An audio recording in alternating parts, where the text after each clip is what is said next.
Regan was born, and I know the first thing that I remember is her head full of hair.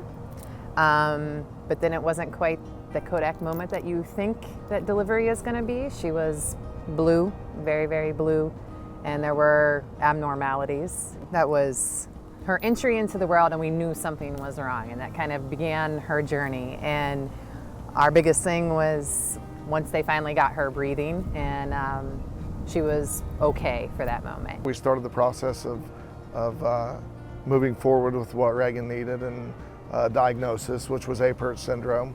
Which is a craniofacial disorder. It affects all of the bones in her skull, her face, her hands, and her feet, among other things. But for the most part, there's a lot of cosmetic damage. She was in the NICU for almost 3 weeks.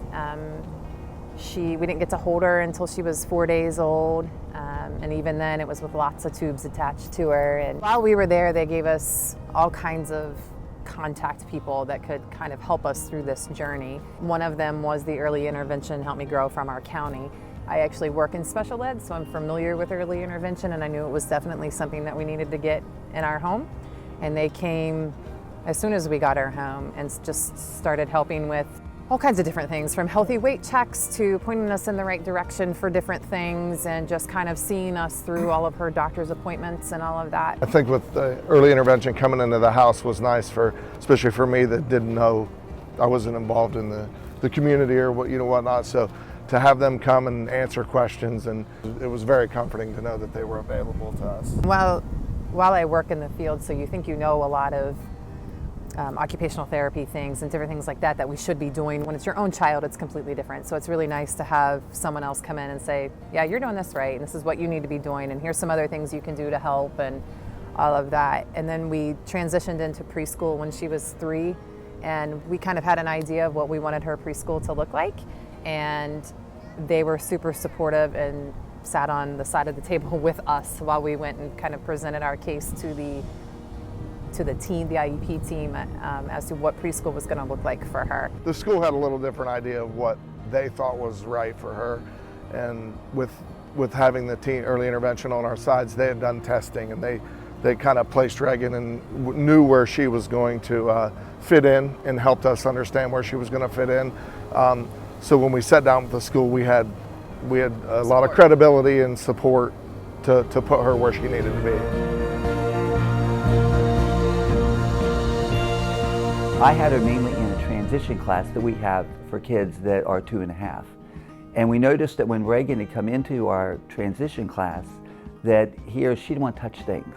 That was a real iffy thing with her. She didn't want to touch things. She wouldn't get her hands into shaving cream or into paint or anything like that. She did great with the other kids though. I mean, she was more of a role model to the other kids that were also in this group. And she liked singing, she liked going to the gym, doing the things in the gym, she loved going outside. But anytime it came to anything she had to touch, that was her big thing that she didn't want to do. And that was the thing that we focused on. So by the end of this class, which we take them at 30 months up till they're 3, by the end of the class, she was able to put her hands in the paint, and we were able to at least make handprints with her and different things like that.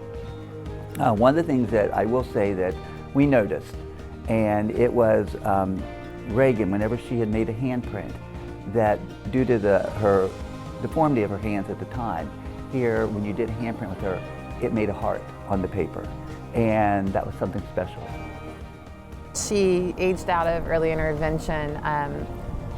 We got involved with the service support administrators and the waiver programs and some of those different options for her. And she was on the wait list very early on. Like as soon as early intervention came in, they put her on the wait list for some of those different waivers. And then the self-waiver came along, and she was one of the kiddos that got to do the self-waiver. So that was really great for her. With the self-waiver, we have been able to help pay for gymnastic lessons, dance lessons to get her out in the community, as well as get her physical therapy sessions, occupational therapies, all in one. They have provided her with all kinds of opportunities. They had bike day this year at school, and of course she can't ride a 2-wheeled bike like all of the other kids.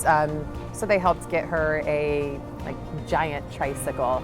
So it was pretty cool. She had a basket on it and all of that fun stuff. So, you know, they helped get that for her so she could be involved with bike day at school. And so anything like that that she needs, they've helped provide that for her, which is really important for her. You know, it's hard enough to go to school and not fit in with everything that you've got going on the outside, but when you add these extra barriers in, that makes it even more difficult. And with all of the things that they have been able to provide for her, it's really helped with that. Yes, absolutely. The Jersey County Board of Developmental Disabilities mission is to ensure quality services that enhance the lives of individuals through effective use of available resources. By ensuring quality services, we are helping the providers, we're helping families, we're helping individuals get the services and supports they need. We want to hone in on what their abilities are, and then we want to take the abilities that they bring to the table, and we want to nurture those abilities so that they can live, work, and play in their community.